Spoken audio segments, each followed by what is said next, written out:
피가 되고 살이 되는 살가운 방송 이지향의 삶과 문학 2회를 시작하겠습니다. 문학 청년들께 한마디. 이 땅엔 남녀노소를 막론하고 문학을 꿈꾸는 영원한 문학 청년, 이름하여 문청들이 많다고 저는 생각합니다. 저도 그랬으니까요.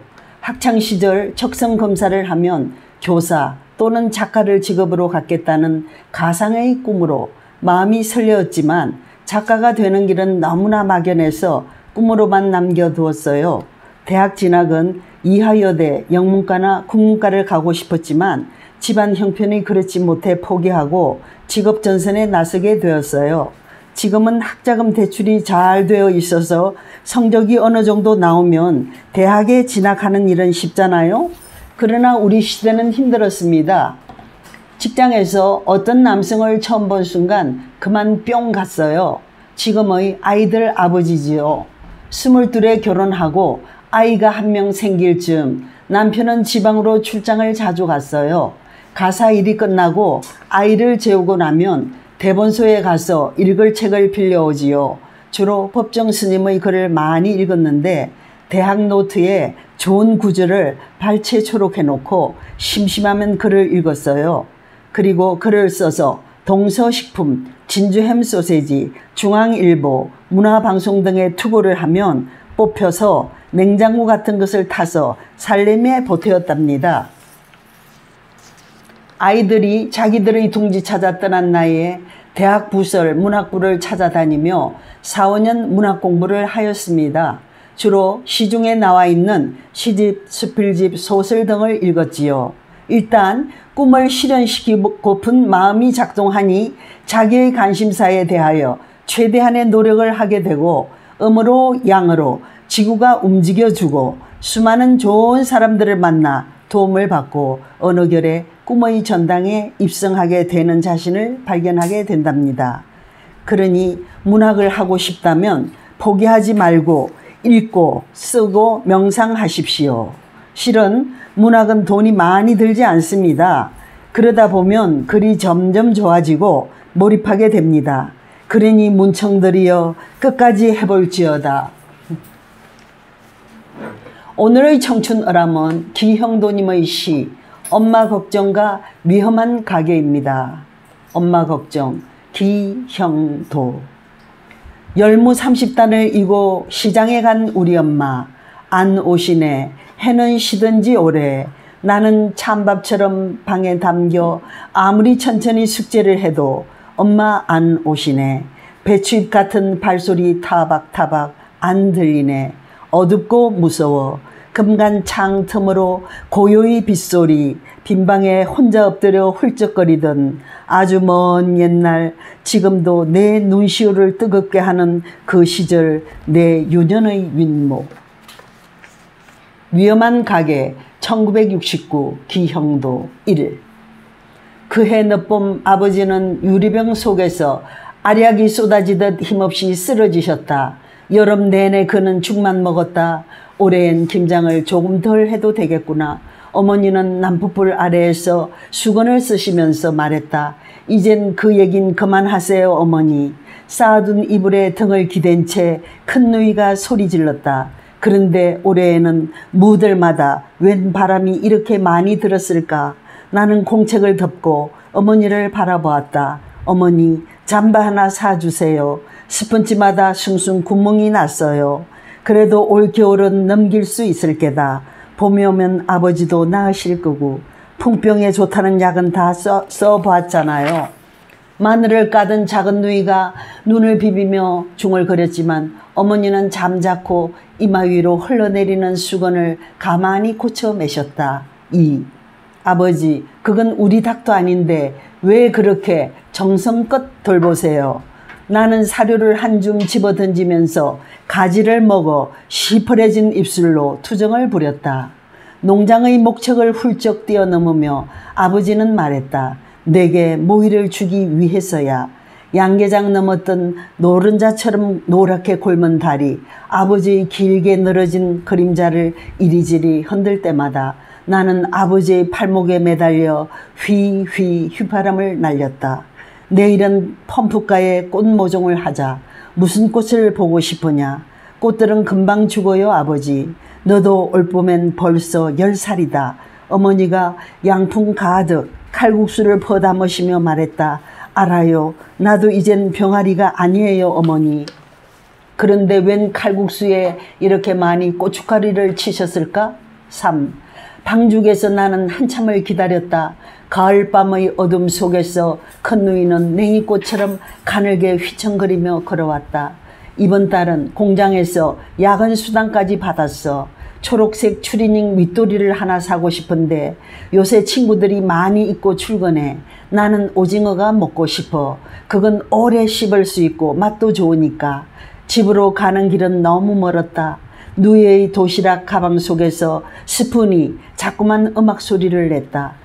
추리닝이 문제겠니? 내년 봄엔 너도 야간 고등학교라도 가야 한다. 어머니, 콩나물에 물은 주셨어요? 콩나물보다 너희들이나 빨리 자라야지.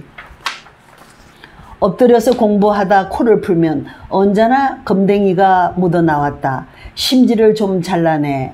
타버린 심지는 그 얼룩만 나니까 작은 누이가 중얼거렸다. 아버지 좀 보세요. 어떤 약도 듣지 않았잖아요. 아프시기 전에도 아무것도 해놓은 일이 없고. 어머니가 누이의 뺨을 쳤다. 약값을 줄일 순 없다. 누이가 깎던 감자가 툭 떨어졌다. 실패하시고 나서 아버지는 3년 동안 낚시질만 하셨어요. 그래도 아버지는 너희들을 건졌어. 이웃 농장에 가서 닭도 키우셨다. 땅도 한때기 장만하셨댔었다. 작은 누이가 마침내 울음을 터뜨렸다. 죽은 맨두라미처럼 빨간 내복이 스웨터 밖으로 나와 있었다. 그러나 그때 아버지는 채소 씨앗 대신 알약을 뿌리고 계셨던 거예요. 지나간 날들을 생각해보면 무엇하겠느냐. 묵은 밭에서 작년에 캐담한 감자 몇 알 줍는 격이지. 그것도 대개는 썩어 있단다. 아버지는 성질을 멈추고 채마밭 속에 발목을 묻은 채 짧은 담배를 태셨다. 올해는 뭘 심으시겠어요? 뿌리가 질기고 열매를 먹을 수 있는 것이면 무엇이든지 심을 작정이다.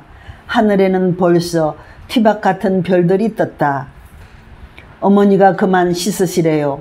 다음날 무엇을 보여주려고 나팔꽃들은 저렇게 오므라들어 잠을 잘까. 아버지는 흙 속에서 천천히 걸어 나오셨다. 봐라, 나는 이렇게 쉽게 뽑혀지는구나. 그러나 아버지, 더 좋은 땅에 당신을 옮겨 심으시려고. 오, 선생님, 가정방문 가지 마세요. 저희 집은 너무 멀어요. 그래도 너는 반장인데 집에는 아무도 없고요. 아버지 혼자, 낮에는요. 방과 후 긴 방죽을 따라 걸어오면서 나는 몇 번이나 책가방 속의 월말고사 상장을 생각했다.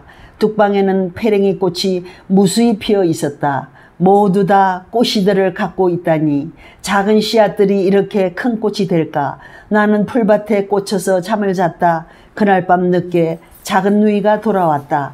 아버진 좀 어떠시니? 누이의 몸에서 석유 냄새가 났다. 글쎄, 자전거도 타지 않고 책가방을 든 채 백장을 돌리겠다는 말이냐? 창문을 열자 어둠 속에서 바람이 불려 몇 그루 미루나무가 거대한 빵처럼 부풀어 오르는 게 보였다. 그리고 나는 그날 상장을 접어 개천에 종이배로 띄운 일을 누구에게도 말하지 않았다. 6. 그해 겨울은 눈이 많이 내렸다. 아버지 여전히 말씀도 못하시고 굳은 혀, 어느 만큼 눈이 녹아야 흐르실런지 털실 뭉치를 감으며 어머니가 말했다. 봄이 오면 아버지도 나으신다. 언제가 봄이에요? 우리가 모두 나는 날이 봄이에요? 그러나 썰매를 타다 보면 빙판 밑으로는 물이 흐르는 게 보였다. 얼음장 위에서도 종이가 다 탈 때까지 네모 반듯한 불들은 꺼지지 않았다. 아주 추운 밤이면 나는 이불 속에서 해바라기 씨앗처럼 동그랗게 잠을 잤다. 어머니, 아주 큰 꽃을 보여드릴까요? 열매를 위해서 이파리 몇 개쯤은 스스로 부셔뜨리는 법을 배웠어요. 아버지의 꽃 모종을요. 보세요, 어머니. 제일 긴 밤 뒤에는 비로소 찾아오는 우리들의 환한 가게를 봐요. 용수철처럼 튀어오르는 저 동지의 불빛, 불빛, 불빛. 일찍 운명을 달리한 천재 시인 기형도의 가난과 이별을 소재로 한 두 편의 시는 개인적인 상처임에도 증오의 감정 없이 추억의 어조로 잘 살려내어 마음의 위로라는 깊은 울림을 줍니다. 저 개인적인 평가지만 세계적으로 상까지 받은 영화 한 편보다 더 감동이 크다고 할 수 있어요. 그가 세상에 남긴 단 한 권의 시집, 문학가 지성사의 입속의 검은 잎, 이러한 시집을 유튜브 시청자들께 권하고 싶네요. 날마다 시를 읽어주는 여자는 백꽃이 되겠습니다. 백꽃 이지향. 보또랑의 있기 위로 아금밖에 헤엄쳐오는 실지렁이 같은 그리움, 알통 오진 쪽파 넓적다리 속으로 슬이 살짝 숨어들 때 흰 이빨 가지런한 19살 순이 보송거리는 솜털마저 자랑인 양 까르륵 까르륵 잘도 웃더라. 가지빛 상치 고갱이 위로 쌉싸름한 입맛 차오르면 나도야 갈래, 황사바람 따라 무작정 갈래. 자리몽탁한 치맛단 여미면서 영락없이 길 떠날 차비를 하는. 외출했다가 집으로 귀가하는 아파트 후문에서 성주 참외를 팔고 있는 아저씨를 만났어요. 많은 묶음 봉투를 가리키면서 맛있어요? 하니까 나는 맛있던데 가끔 맛이 별로라는 손님도 있어요 하며 웃는다. 60이 채 안 되어 보여 내가 누님뻘인데 물건을 팔면서 반가운 마음에 투정 비슷하고 아양 비슷한 속내를 내비치는 모습이 귀여워 보여서 속으로 웃었어요. 냉장고에 넣기 전에 개수를 세어보니 자그마하지만 맛있어 보이는 참외가 17개. 우리 두 내외가 며칠 간식으로 먹기 딱 좋은 개수네요. 다음 시간에는 패션에 대하여라는 찹슬로 여러분을 만나겠습니다. 여러분 무더운 날씨에 조심하시고요. 쏘롱!